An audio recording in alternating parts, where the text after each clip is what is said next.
Hello everyone, I hope you guys are having a good day. I hope you guys enjoyed my Pemco video I recently just did. I was really excited to go over my two Pemco fixtures, but now I'm going to go ahead and go over another fixture that I know everyone's been requesting for a little while now, so let's go ahead and take a look at it. So today I'm going to be reviewing my early 1960s General Electric M1000 with fin and photocell.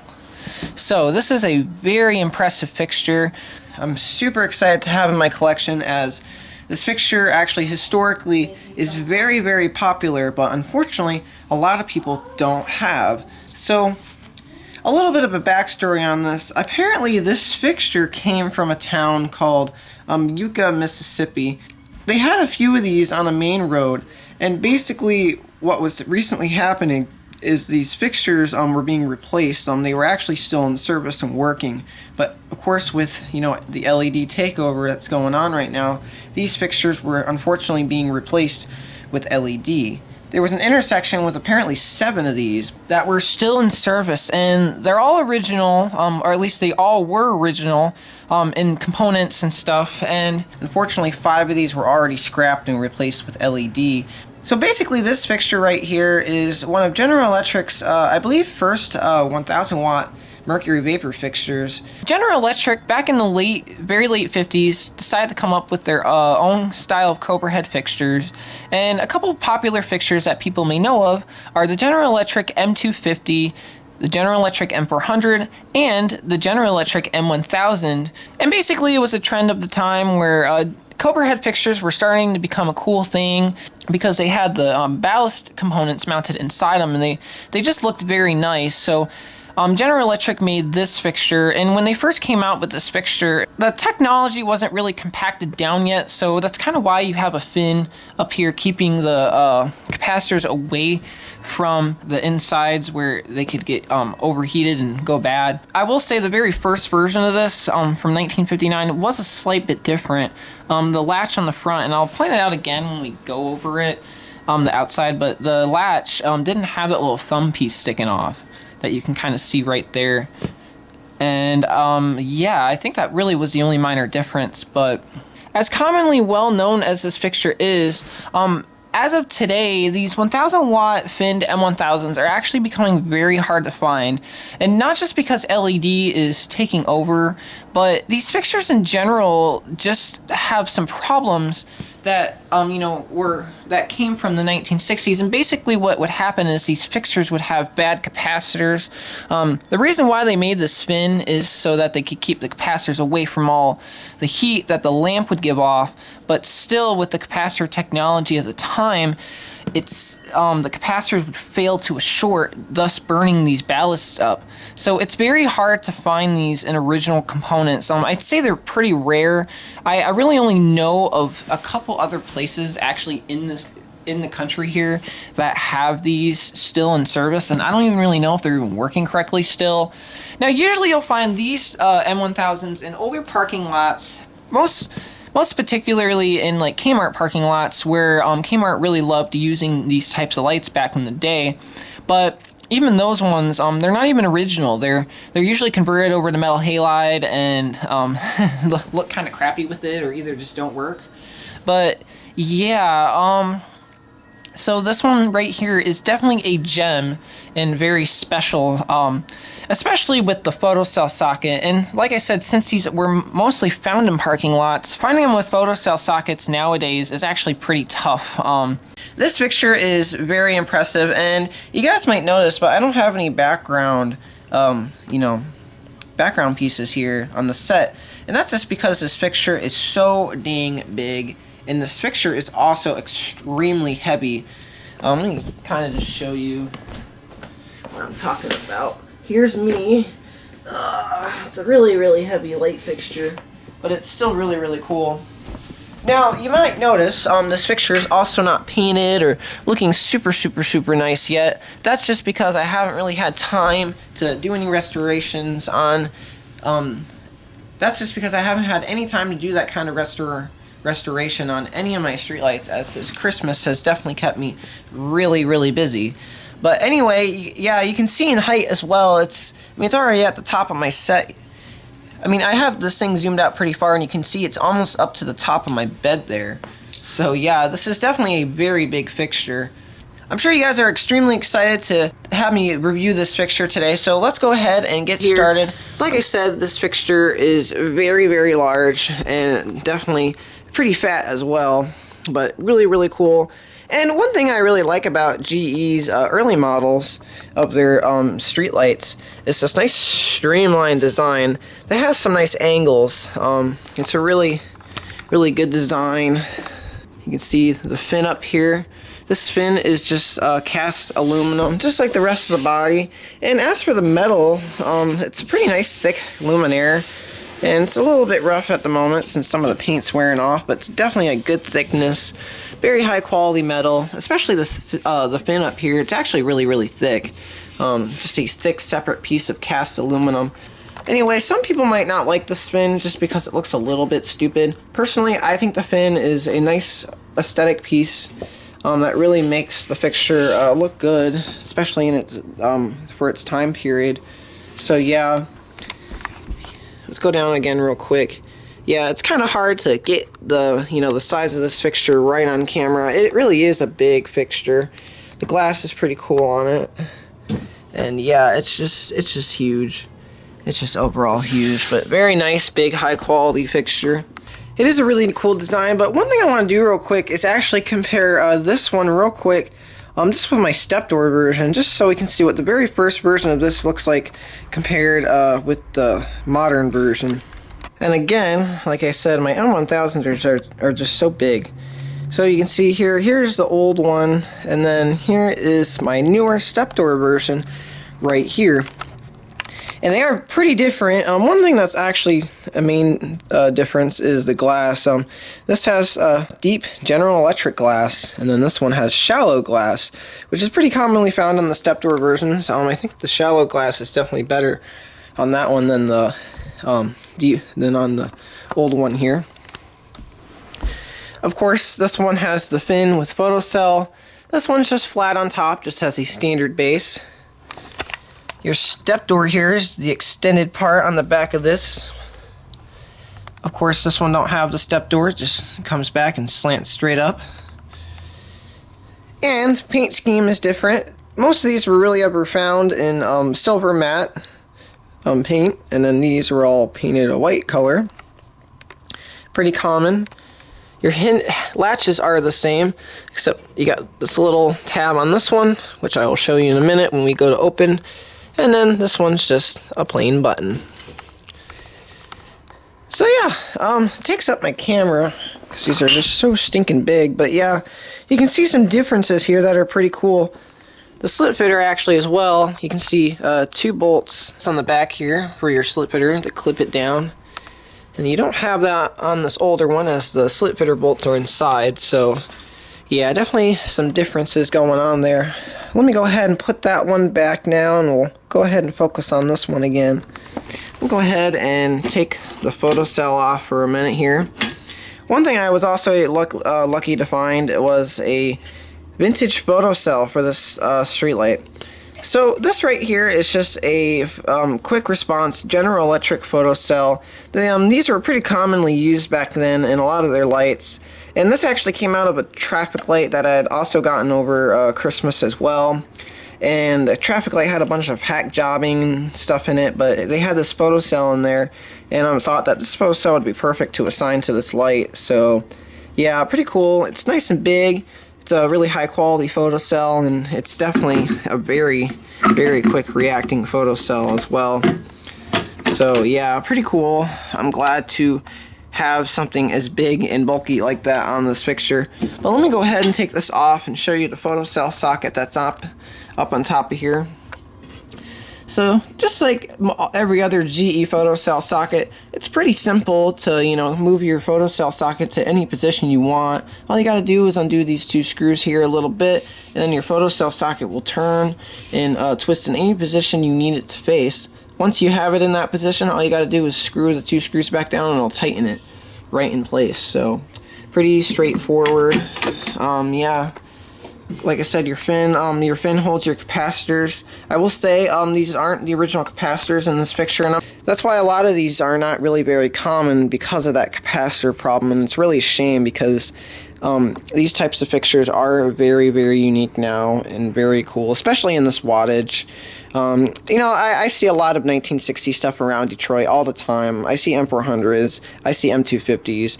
I can go to any city and still find that stuff to this day, but I can never find something like this, just because of how the technology was. You know, it wasn't good yet, so pretty cool. I'll show you those capacitors when I get into the fixture. I do still have them, but I'm going to throw them away soon, so yeah. Let's go ahead now. I'm going to lay this fixture and open it up for you guys.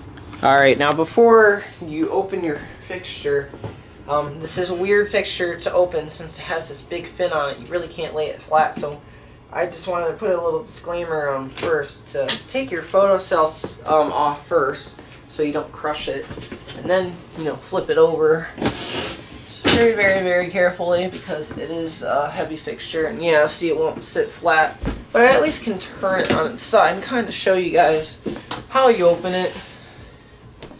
With these older M1000s, all you gotta do, again, is just push this button. But first, there's a tab right here. This kind of just keeps the button, you know, stable. Move that to the side, and then you press your button like that, and then it should open right up. Of course, it's, like I said, it's very heavy. It's not really doing a good job. Now, down here, there is a button that you push up so that you can get the spacer to come out of the hinge, but most of the time that really isn't necessary, as that for some reason doesn't really seem to work on my M400s like that. But yeah, this is how you get your door off. Big door. Let's go ahead and look at it. Alright, there's a lot going on here, of course. Hopefully I'm doing a good job at explaining this fixture, as it's, like I said again, it's just big. But yeah, we'll start at the end. You can see where the hinge is. There's a little piece of stainless steel metal right here, and this spacer just kind of helps to keep it in the hinge bar a little bit better, just so there's no sliding around like you just saw there. And of course, those are your hooks to hook onto it. They're just riveted in. Pretty nice. Now luckily, with this General Electric M1000, this was so far down south that this was actually in an area where the weather was extremely mild, and as you can see, there really is virtually no rust, corrosion, dead bugs. I've never seen a street light this clean. I mean, I guess that's what happens when it comes from down south. It's so clean. You know, okay, I cleaned it and I got to this finish. It's really good. I'm very lucky to see this in such immaculate condition. So yeah, but of course, like I said, here's your door, your hinge. That's actually what the ballpoint looks like on the outside. There is the General Electric logo embossed in a very clean, crisp mold. I love that. One thing that General Electric did do that I forgot to mention on their body is this nice aesthetic line. I really, really like that. It's too bad they got rid of that going into the 70s. They kind of got rid of it, at least. Yeah, pretty cool. You can see the big piece of glass here, and to get your glass out, it's very straightforward. All you gotta do is move that tab, and it just falls right out. So your tabs here are just wing tabs that just kind of press it in. And usually what you do is you slide it out of that, but I guess this thing is so good that it just doesn't really stay in anymore. It's actually pretty heavy, that's just the thing. Put that glass aside for a minute, wow. But yeah, those are your tabs basically to just keep your glass in, and you'd screw them down to, you know, press in. You got two tabs on the front here that are also screwed in. I do at least like this, as you can take these out and clean them easily. And here is your hinge. Like I said, there's this tab here. This just kind of locks it in place. Now, the early 1959 versions didn't have this wing tab sticking out. And basically, that just was to make it a little bit easier to open this fixture, you know, to get more grab on the button, as you can see. So that's why they added that later on, and they definitely continued to use that up until their last models. But yeah, pretty nice, and you can see the construction for the hinge in here is just so darn clever. I've always enjoyed these button thumb hitches that hinges that General Electric did. You can see there's a tension spring screwed on each side, and it basically just helps to keep the button pressed out, you know. And then they got the hook here that hooks up and onto the housing. Really, really good design. General Electric definitely made these streetlights very good quality. So I really do like that. And of course, like I said, from it being down south, this thing is extremely clean. And there's just a little bit of surface rusting, and that's really it. So yeah, not bad at all. I really love that. And yeah, this door overall is pretty cool. So let me lay that down real quick. Let's go ahead and look at the glass. Now, the M1000 glass isn't anything special, but I will say it is really, really nice glass. It's a big piece of glass. It's a nice, clean, clear mold piece of glass. Aesthetically, it's pretty nice. They got lots of little details here and there to help with the refractor patterns.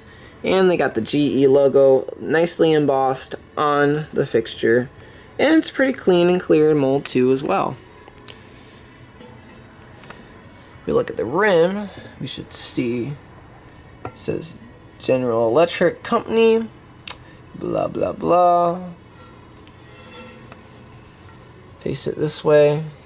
It's a little bit of a poor mold, but it says street side. Of course, you can see it kind of says it, but it says it's made by Pyrex. Pyrex did actually make glass for the General Electric lights. And then you can see it says house side. I will say one thing though that's kind of negative about this is the glass, even though it's pretty good and clear and mold, you can see the surface on it's a little bit rough. I don't know if you guys can see that rough texture, and you can kind of feel it too. General Electric's glass wasn't really the worst glass, isn't really the worst glass in the world, but I will say sometimes it's not really the best glass either. I'd say I'd give their glass probably an 8 out of 10. Sometimes their glass can be a little hazy. One thing that does happen though over time is those mercury lamps actually do break down the glass a little bit. But yeah, it's not the cleanest glass or the most unique glass, but it's still really, really nice. I think it's just as time has gone on, unfortunately this glass just kind of fogs up. Not all glass refractors are perfect though. I've definitely have had some worse ones that I could mention right now, but yeah. Other than that minor hazing and texturing, this glass is actually really good still, and it's high quality, has nice detailing, and yeah, I really like it. So, yeah, and this, like I said, you know, it was made by Pyrex. Pyrex did make GE glass, which is funny because I thought only Holophane ever did, but that isn't entirely true. I'd be interested in seeing a Holophane version of this glass. And one thing also to mention is this glass is the deep glass. GE did have shallow and deep glass for their fixture, M1000 fixture, and this is what the deep glass looks like. And honestly, when it comes to these older ones, I do prefer this version of glass, as it just looks a lot better really on the fixture. So yeah. Well, I'm going to stop spinning it around like I am right now and go ahead and put it off to the side. Let's go ahead now and get into the M1000. Alright, so I will say right off the bat real quick, it's a little bit complicated in here. Not like my Pemco fixture that I just reviewed, but there's quite a little bit of moving around that I have to, of stuff that I have to do in here, I guess, to properly show you this fixture. Here's the lamp real quick. This is a 1000 watt I brand lamp. It's from Japan. Pretty nice lamp. It's very high quality.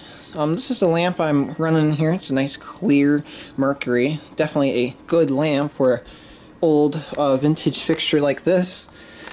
First I'll take the reflector out just so I can kind of go in the correct order here. But to take your reflector out, there's just a tab right here. You just got to kind of slide out. It's a little bit stiff, but just do it like that.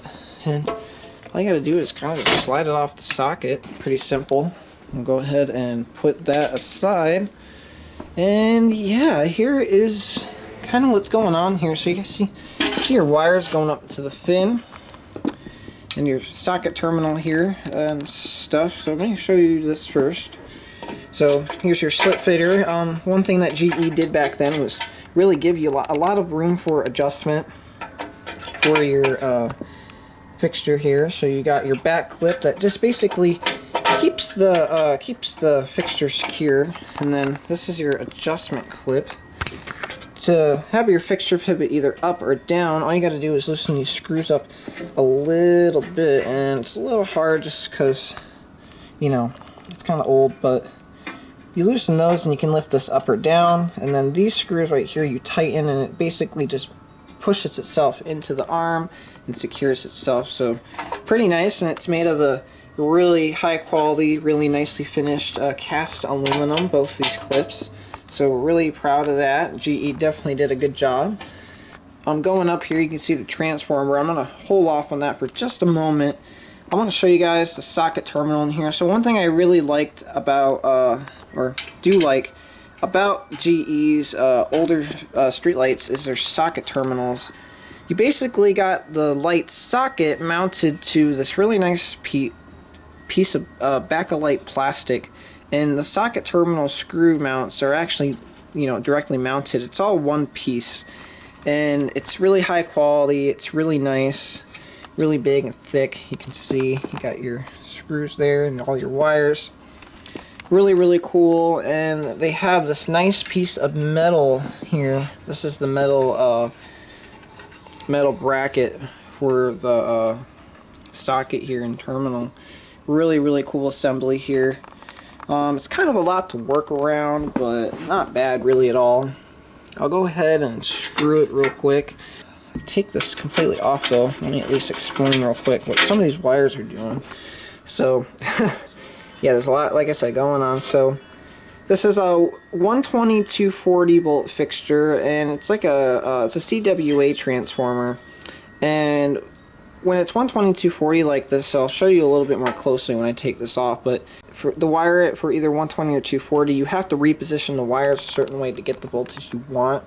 So I'll kind of go a little bit more into detail in that in a moment, but yeah, this is your hot terminal, and your black wire obviously goes down to your photocell socket, and you got your wires coming out for your line here. That goes back into this. This basically just splices the wires together, and then that one wire goes into the transformer. You got your neutrals here, and then you got two other wires also coming from that hole there, which is from the fin. Those come from the capacitors, so those are the lamp wires. Pretty cool. You'll notice I got some heat shrinks here. This had some crimp wire caps. They were pretty much just broken down, and the plastic was cracking, so I went ahead and cut those off and just recrimp them like that. That'll work. So yeah, let me go ahead and kind of remove this the best I can.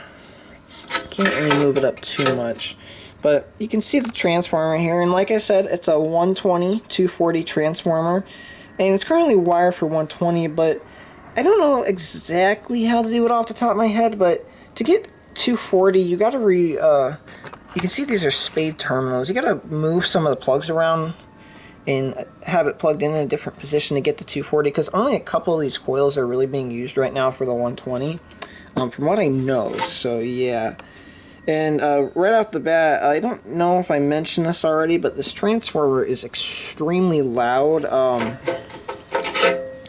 One of the coils was loose. The varnish on here is a little bit worn down, but yeah, it works good. But yeah, in general, the transformer is really high quality. You got, you know, your coils are wrapped on these really nice thick plastic reels. So really cool, and the wires are thick and they're coated well. You got nice rope clothed wire. The actual coil itself, like the metal here, is just really thick. So it's bracketed down there. It's a very high quality transformer. The plastic is just solid. There's nothing wrong with it.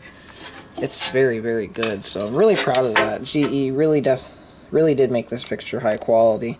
So yeah, that's the transformer. Hopefully I did justice in showing that okay.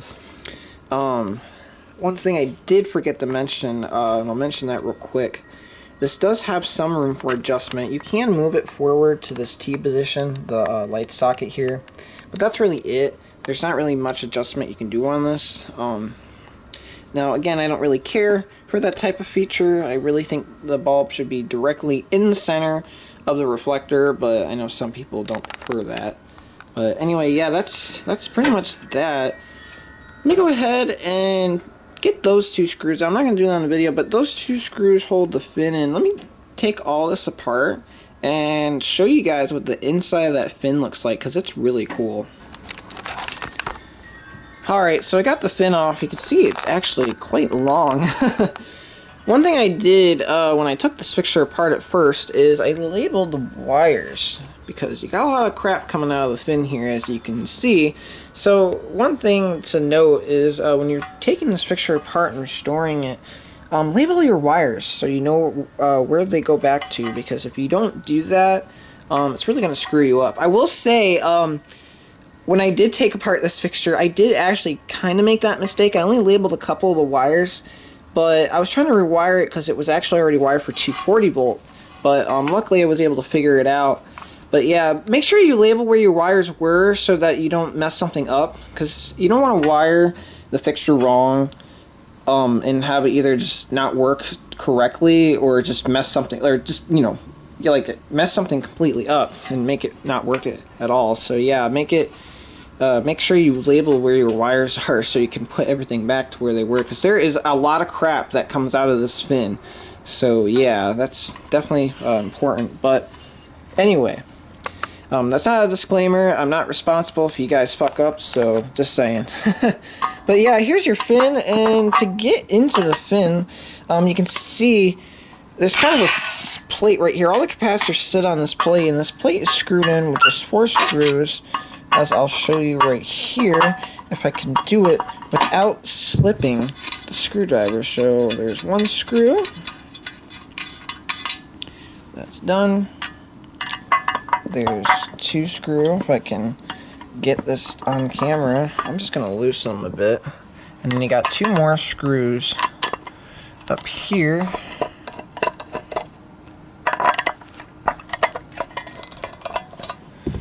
And luckily mine are loose.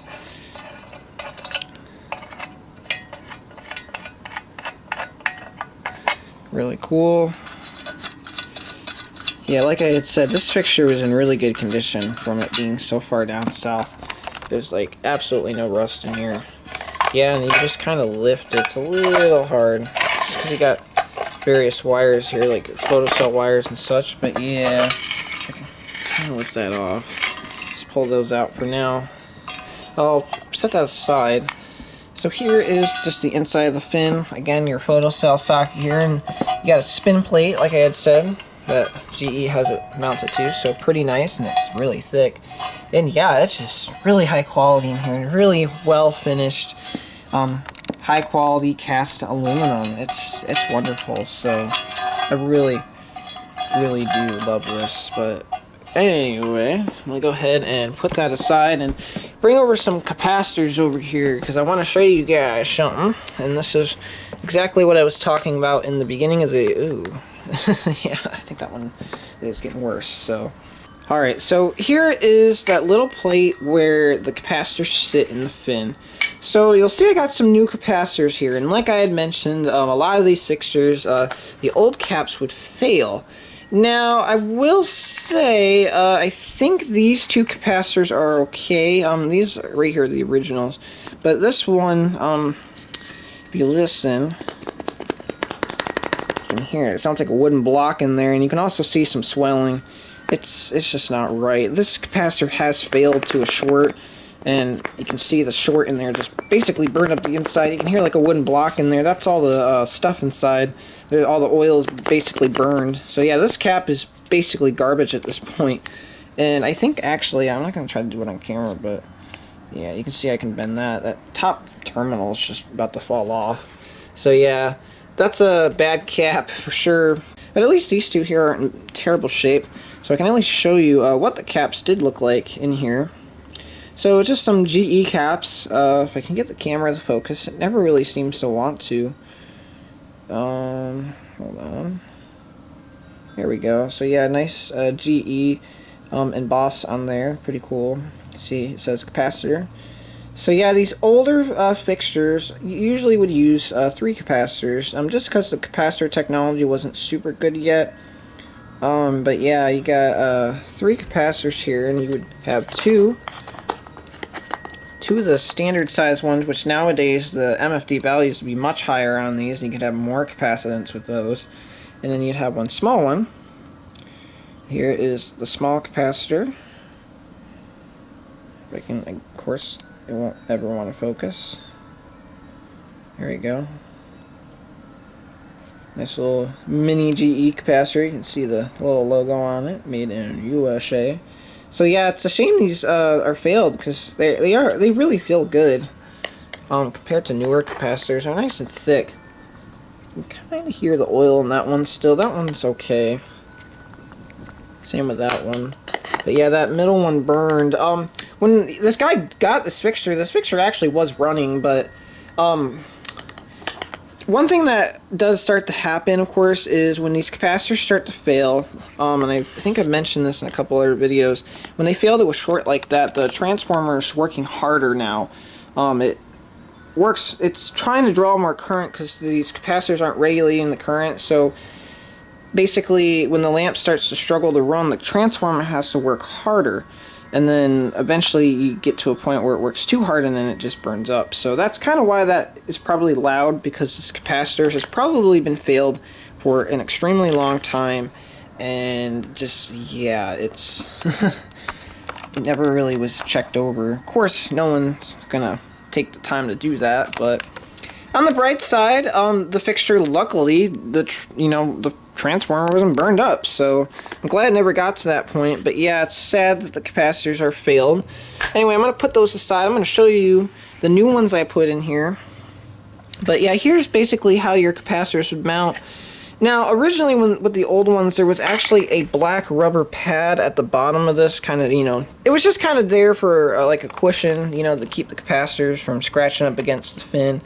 I took that out because that had obviously dry rotted, and it just, yeah, needed to be replaced. And the original capacitors were actually had like a cement clay that was actually keeping them down. But what I did with the new capacitors is I put a nice foam felt sticky pad in here, and I took some hot glue and just glued the capacitors down. So yeah, pretty cool. And I did get the same UF values for oh, that one doesn't say it, for the to replace the original capacitors. So yeah, pretty cool. So the fixture will run exactly like it did before. Even though these aren't original, I am proud of this setup. And yeah, these are just capacitors I got offline. I don't really know much about parallax power or the CDE, whether these are good capacitors or not. But I'm just glad I don't have Aerovex capacitors in here. So yeah, pretty cool. And actually, that's probably why these capacitors hadn't even completely failed yet. I noticed a lot of my older fixtures have Aerovex capacitors, and they've already long failed, but these older GE capacitors really have done an excellent job at lasting a very long time, even though this one failed. So this is actually the one time where I will say that these capacitors are probably some of the best capacitors of their time. So I'm really proud, again, of GE for really making this fixture high quality. So good work to them. Kudos, kudos, kudos. So yeah, that's basically the inside of the fin here. There really isn't much going on, but yeah, hopefully that sheds some light on what's going on inside this fin. So yeah. Going from our capacitor fin there over to our reflector now. It's probably not as exciting as everything else, but yeah, it's pretty big and pretty nice. Actually, just like the lens, it's pretty deep as well. But yeah, your reflector here is just like every other streetlight reflector out there, just a pressed piece of aluminum that is finished into a nice mirror finish. So yeah, and you can see me a little bit there with my camera. It's not entirely clean. You can see it's a little bit hazy, so it will need a polish. But yeah, it's nice and big, and you got the clip here where it kind of presses into the front. Just a nice stainless steel piece of metal crafted to form the hook on the front. You got 2 rivets in there. And that's really it, other than the gasket here that you can see. This M1000 does have a gray gasket. The ones that I'm not a fan of, as you can see in some spots, they are, like this. It breaks when it ages and gets dry rot, and basically that's just from all this mercury light that comes from this 1000 watt lamp that it runs. So yeah, and it's cracked actually right there. And actually, just because I'm showing you guys this, it just kind of comes off now pretty easily. It doesn't really stay on. You can see it's breaking up right there. So yeah, I'm not a huge fan of these types of gaskets, but for now I am going to try to hold on to this until I can get a more decent one for this reflector. But yeah, probably the more less exciting part of the M1000, but still a nice part, I will say. I will say this is a really cool fixture. There's not really a lot going on in this fixture other than all the stuff that's right here, but other than that, it's still a really nice fixture nonetheless. Anyway, with all that said now, I like to go ahead now and put it back together and warm this thing up for you guys. Alright, so my M1000 is all set up. So real quick, like I said, this fixture is extremely loud. It does need a little bit more transformer silencing, but I went ahead and got the photocell facing me right now. The fixture is actually already plugged in. So when I go ahead and shut my blinds, hopefully in real time, it'll turn on for us. So let me go ahead and shut some lights off. Alright. This is my 1960s General Electric M1000, 1000 watts mercury vapor with pin and photocell. And 1, 2, 3. Okay, so apparently, even with my blinds closed, this wonderful GE quick response photocell still hasn't shut off my fixture, so I'm going to go ahead and stick a piece of tape over it. There we go. It's on! You can hear it's really loud. Of course, like I said, that is a result of the capacitors making the transformer fail just a little bit, the varnish on it fail. That's why, you want to get these fixtures as soon as possible so this doesn't happen, but of course you can find, there are ways to silence these transformers. But other than that, this fixture really does work pretty well now with the new capacitors, and despite its loudness, I think you guys will find at full brightness it's pretty cool. So let's go ahead and watch it warm up.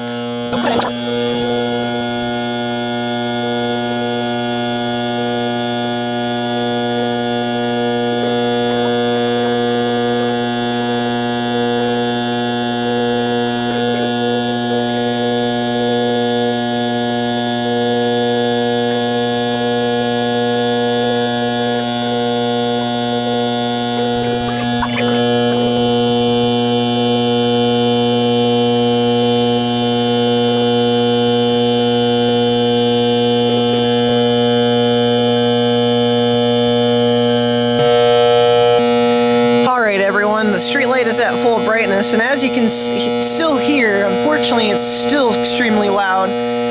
Now I can't unfortunately turn this fixture and around and stuff to show you guys the glass and stuff just because of how big it is, but I will at least pan the camera over and show you how bright it is. Wow,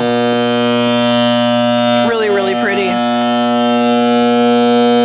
I'm actually glad I taped up that photocell socket because all my other lights went off in my room because of how bright this thing is. And that photocell actually, the light from that would have kicked it off anyway, so good thing I did that. Yeah, you can see it's running really nicely, despite it being pretty loud. Here's the glass. Really cool. Yeah, I wish I could show you guys the fixture and lay it on its side and stuff, but it's just so big, and with the photocell sticking out on the top, it wouldn't be very ideal to do that, as it could break it. But yeah,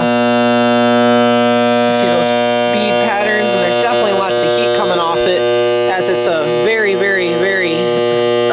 bright fixture. So yeah,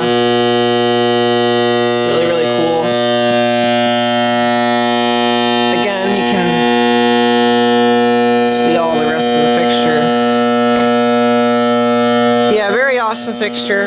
Go ahead and set the camera back down here. I'm guessing by taking the tape off the photocell, it'll turn right off. Yep. Like I said, it's pretty bright fixture. Alright everyone, so that was my 1960s General Electric Find M1000 with photocells. So yeah, I had a really good time reviewing this fixture. Anyway, I hope you guys enjoyed this video. Please like and subscribe if you want to see more. Please feel free to leave a comment about what you guys think about this light, and if you guys actually have seen any of these still in service. So yeah. Anyway, I hope you guys all have a good holiday, and stay safe. Goodbye.